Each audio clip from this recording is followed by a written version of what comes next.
જો આમ નજર કરો ને ત્યાં સુધી તમને પાણીની બોટલના ઢગલા જ જોવા મળશે.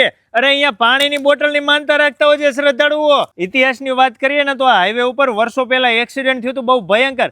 એમાં નાના નાના બાળકો પણ તરસ્યા ઓફ થઈ ગયા, એ એક્સપાયર થઈ ગયા. આજે પણ એમને અહીંયા બેસાડેલા છે પૂર્વજો તરીકે, એમના પરિવારે બેસાડેલા છે. પાણી કરતા ગયા એટલે આપણે પૂર્વજને બેહાડતા હોય એવી રીતે એમને બેસાડેલા છે. અને આજે લોકો ત્યાં પાણીની બોટલ ચડાવવાની માનતા રાખતા હોય છે.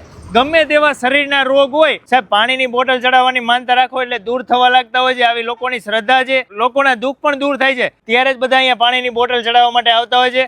દૂર દૂરથી દેશ વિદેશોથી અહીંયા પાણીની બોટલ ચડાવવા માટે આવતા હોય છે. પાણીની બોટલ અહીંયા ચડાવી જવાની, તમે પ્રસાદી સ્વરૂપે લઈ જઈ શકો છો, તમે પોતે પ્રસાદી લઈ શકો છો, તમારા ફેમિલીમાં પણ પાણી આ પીવડાવી શકો છો. આવા ને આવા અવારનવાર વિડીયો જોવા માટે પહેલા તો પેજને ફોલો કરી દેજો. જો આ મંદિરના એડ્રેસની વાત કરીએ ને તો બહુચરાજીથી ચાણસમાં હાઈવે ઉપર જ આવી જાય છે. મોઢેરાથી આગળ આ બાળ ગોગા મહારાજનું મંદિર.